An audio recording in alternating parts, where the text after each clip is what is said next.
네. 아무튼 트럼프 전 대통령의 이를테면 선 넘은 도 넘은 발언으로 동맹국들이 좀 경악하고 있다까지 얘기를 하고 있는데 이렇게 되면 유럽 국가들의 군사비 지출도 빠르게 좀 증가할 수밖에 없을 것 같은데 어떻습니까? 맞습니다. 폴란드를 필두로 사실 우리나라 무기를 많이 수입해 네. 갔지 않았습니까? 폴란드 같은 경우가 이제 그렇게 됐는데 이렇게 되면 이제 유럽 전체가 군비 증강에 나설 가능성이 굉장히 높습니다. 마크롱 대통령이 아까 보셨던 그 투스크 폴란드 총리와 회담 직후에 이런 말을 했습니다. 유럽의 방위 산업을 강화해야 된다. 유럽의 어떤 방위 내지 군사적인 측면에서 이걸 산업적으로 연결시켜야 된다는 그런 얘기를 하고 있고요. 네. 샤를 미셸 EU 정상회의 상임의장 이 사람도 역시 마찬가지인데 국방에 투자를 해야 된다라는 점이 이 트럼프의 말로서 다시 한번 부각됐다 이런 얘기를 했고요.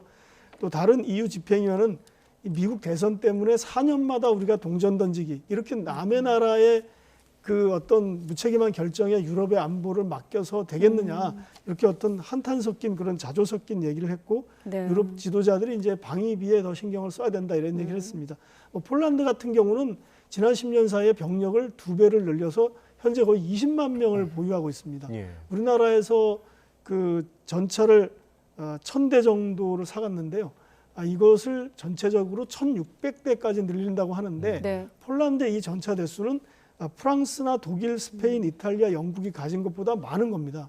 그러니까 이제 그걸 필두로 주변 나라들로 이 군비 증강 경쟁이 계속될 거다 이런 걸 예측해 볼 수가 있습니다. 네, 트럼프 전 대통령 이 발언을 들으니까 예전에 이제 주한미군 철수하겠다 이런 얘기가 좀 생각이 나는데 우리나라에는 어떤 영향이 있을지 좀 짧게 좀 부탁드리겠습니다. 네, 앞서 그 다른 리포트에서 보면 굉장히 희망적인 얘기를 했는데 예를 들어서 뭐 세 나라 혹은 한국과 미국은 굉장히 서로 이 어떤 새로운 상황에 직면해서 협력할 수밖에 없을 것이다 이렇게 얘기를 했는데 그 말은 기본적으로 맞습니다. 네. 그렇지만 아까 그 뉴욕타임스가 짚어준 대로 국제 질서가 전체적으로 변하는 시기이기 때문에 이게 한미일 혹은 한미 간에 지금 맺었던 여러 가지 합의들이 그대로 유지되리라는 그 확신을 가지면 안 될 것 같습니다. 예. 닉슨 대통령이 괌 기지에 와서 한 말인데 베트남전에서 철수하고 싶다는 얘기를 한 겁니다. 그때 한 얘기가 아시아의 안보는 아시아 각국들이 알아서 하세요. 이런 얘기입니다. 그때 이제 굉장히 동아시아에서 큰 혼란이 있었고